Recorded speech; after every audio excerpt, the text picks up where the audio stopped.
This week, the new Love Boat TV show debuted, so we want to talk about that. I'm hearing about less testing on a Princess cruise.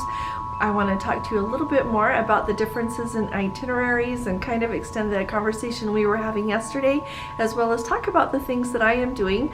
My next cruise on the Discovery Princess, Gordon and I are going to go on. Round trip out of Los Angeles, departs on October 22nd, which is 2 weeks. We've got 2 weeks, and so I thought it would be fun to talk about some of the things that we're doing to get ready to go.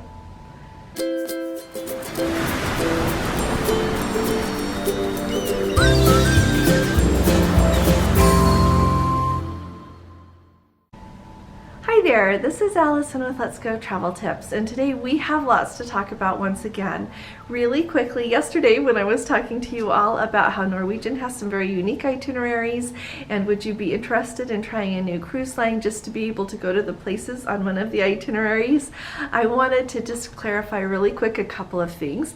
Number one, it surely does matter with price. There are cruise ships all over this world that I would love to go on, but my budget restrains me, and so I just wanted to throw that out there. In no way can I go on every cruise that I would like to go on every ship, but I do like to try to look around for what I can afford on cruise lines that are going to those places, and so I wanted to put that out there. So if any of you though, I also wanted to talk about and kind of help each other come across like some really cool itineraries. So if you've been looking at an itinerary that's a little bit different than just the run-of-the-mill ones that we see repeated over and over and over again, put that in the comments or send me an email, because I think it will help all of us as we try to look at new places to cruise and just different ways to do things a little bit differently. The next thing that I wanted to make sure that everybody knows about, and I thought this was so cool, one of our Let's Go family members set sail on the Grand Princess on October 3rd, and just today was arriving in, this is the 8th, today is Saturday, and tomorrow is Sunday, and I'm putting this video up tomorrow, but I don't work on Sunday unless I really have an extenuating circumstance.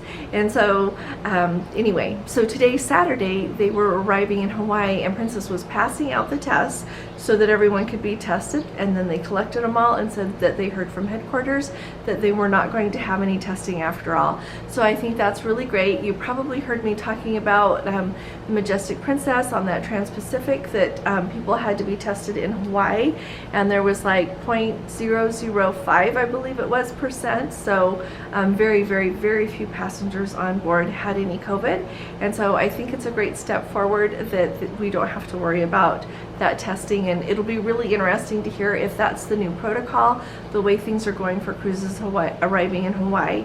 So those of you who are going on those cruises, let us know. And I also wanted to point out we have lots of people in our Let's Go family apparently embarking on the Enchanted Princess tomorrow. So I will look forward to the reports, and if any of you want to do like a little meetup or anything, send me an email, put it in a comment, and I will mention it in my video tomorrow, and I'll put a little card up on YouTube so that y'all can see when to be where.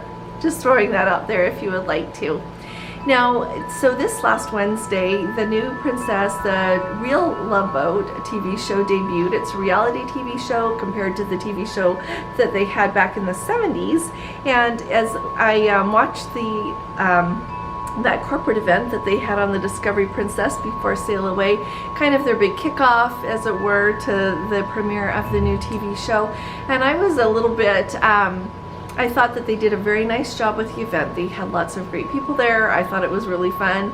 If you didn't watch that, they had like Isaac was there, and Jill Whalen, who was Vicky. She is often at these events, and so it was really fun to see those people and kind of what they were doing with it. But you know what, as I thought more and more about it and looked at it and kind of, I watched some clips that were just available on YouTube on Wednesday night. I was not able to watch the whole real Love Boat TV show. I was helping with my grandchildren, but those of you, I think some of you did, so I want to get your feedback on this and see if do you really think that what they have done thus far with that new Real Love Boat TV show, does that seem like it's going to hit the market that they were intending? And the thing that really got me thinking about it is, as I have watched some of the little marketing excerpts that they pulled out of that live event that they did on the Discovery Princess and have put out like on Instagram, and I have seen some in some other marketing things, they don't appeal to me like to make me want to cruise on Princess. And I showed them to some of my children. My children are all grown up and they're like in their 30s, and they're very well educated and they do very well financially. And so they are like, they could afford a princess cruise without any problem. My daughter, before she was married and had children, we used to go on princess cruises together, but that marketing, they said, is a little bit funny, and that would not make them want to come. In fact, it might make them hesitate a little bit if they didn't know me and know how much all of us enjoy going on these princess cruises and what the real experience is like.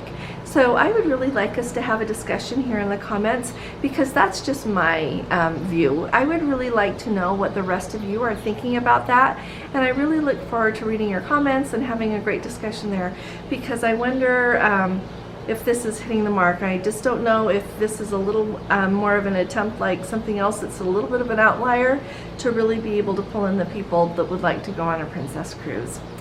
Now, the other thing that I wanted to talk to you all about is I am getting so excited. October 22nd is the day that we are going to be sailing on the Discovery Princess. 7 days round trip out of Los Angeles to the Mexican Riviera. But what I wanted to talk to you about today kind of applies to that cruise, plus kind of what Gordon and I are always doing at about this point before we go on our cruise. And so 2 weeks out.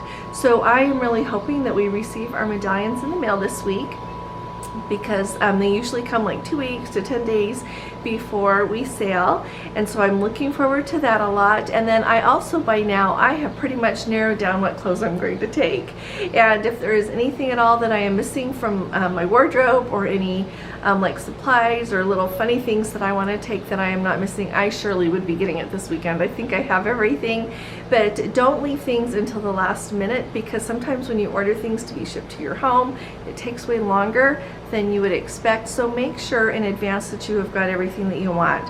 Some of the other fun things that we are doing is, by now I have looked at every port and decided what we're going to do. If you are going to go on a cruise, it is really a good idea to decide that long in advance. Like, we start looking at excursions usually not too long after we put our money down on our cruise. And to remind you all, once you put a deposit down on a cruise, you don't have to pay for it in full before you can start reserving excursions. An excursion, of course, is not reserved in your name until you pay for it. And so once you put it in your cart, you need to pay for it, and then it's yours. If you change your mind at any time up to like a week before you cruise, you can cancel it and they'll just credit your credit card back, and then for that same port you can pick another excursion if you would like to, or of course book it in a different way. So we have done that for a long time. I know what we're doing there. This time I've been waffling a little bit because we're still not certain if Gordon can come with me or not.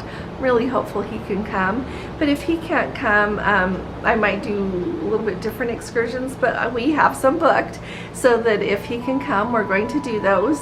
And the other thing I think is really important, if you haven't already done it by this point in your planning, like read up a little bit on the parts that you're going to go to, so that you know a little bit more what to expect, maybe a little bit more what to look for, because the worst thing, not the worst thing in life, but I don't like it if I go somewhere and I don't know something to look for or to expect, and then I get home and find out about it and then I've completely missed it.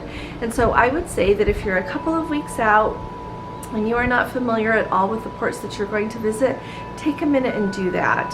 And if you are someone who likes to book excursions in other ways, definitely get those booked with Viator or TripAdvisor, or however you're going to do that. Last time, last October when we went to the Mexican Riviera, Cabo San Lucas, Mazatlan, and Puerto Vallarta, they all had people right there at the port to offer, like taxis would drive you around and show you things. There were lots of different tour guides right there, so that you could go ahead and just hire a tour guide for the day, or whatever you wanted to do, they would take you where you want. So those are really handy places to do that. Doing all of that, and like I have said, we have booked with Viator and TripAdvisor and some independent tour companies lots of times and never had problems getting back to the ship. But I always really keep my eye on the time and make sure that we are moving along just fine, and I always know what I'm going to do if that's not working out. But we have never had a problem. But I really do like what Princess offers, and the other cruise lines as well, that if you book with them, they're not going to leave you there. If your tour is late coming back and you're booked with the ship, they're still waiting for you. So that is a really nice backup plan. So honestly, if where we are going and Princess has a tour or that goes to that place, like what I want to see there, we always book with Princess. I have only done it in places where they don't show everything that I want to see, and it's somewhere that I really want to see bad enough that I book another tour. So wanted to let you know about that. Another thing that I always do by now, if I haven't already done it, is I familiarize myself a little bit more with the cruise ship. I look at the deck plans. The really nice thing I like about Princess is that when you get on their ships, I would just say it's a lot like coming home. It's very familiar. It's even though the cruise ships are all just have, you know, their own little differences here and there, it's very familiar to where things are located, and a lot of the different specialty restaurants and the lounges, bars, all these kind of things are very similar. But I always look, like this time on the Discovery Princess, I am so excited because she is a brand new ship, but also I have never tried Gigi's Pizzeria. I've heard it's very much like Alfredo's on the other ships, but I am really looking forward to trying that out. They also have the Crown Grill, they have the Bistro Sur de la Mer, the French restaurant, and so we have made a couple of specialty dining reservations. But I also am thinking about what else I want to do, and this is just an interesting thing I thought I had not too long ago, and I want to hear if any of you do this as well. You know, I have always just kind of booked our specialty dining on evenings, either when we get back from the port release, we have time to freshen up and go, or on a sea day is nice if it's not a formal night, because they always have the best food in the dining room on formal nights, and so I usually don't like to miss that, but everybody has different preferences. But this time I was thinking, I wonder if it would be worth it to book a specialty dining like on the first night, you know, the night we embark on the cruise, or really early in it, so that if the food is like so good, we could do it again later in the cruise. Do any of you do that? Historically, Gordon and I have just booked and done like one of the specialty dining restaurants, just done it like the Crown Grill, for example, just done that one time during the cruise. So speak up if you do it more often, or if you have like tried some of them earlier, so you know if it's worth trying again. I think that would be great. The other thing that I do is like 2 weeks out, I have got my travel list nailed down, like without a fail. Like I have my lists made, I know what I'm going to take. I have a notebook actually that I kind of keep all of my travel lists in, and then I can add things to it, of course, as it gets closer and I think of things. But travel list, to me, I'm not making a move without my list, because I know that you can kind of pack everything all at once, put it all in a pile, put it in, but I really like a list, because then as things come to my mind, I can add it on, even if I don't have time to run and grab it and put it in the suitcase. And even things that I have to obtain or get a new one of, anything like that, it's a really organized way to do it. And so I just wanted to put that out there, and I can't help but putting in a plug for my daughter. I'm at her house right now. She's got her Etsy store.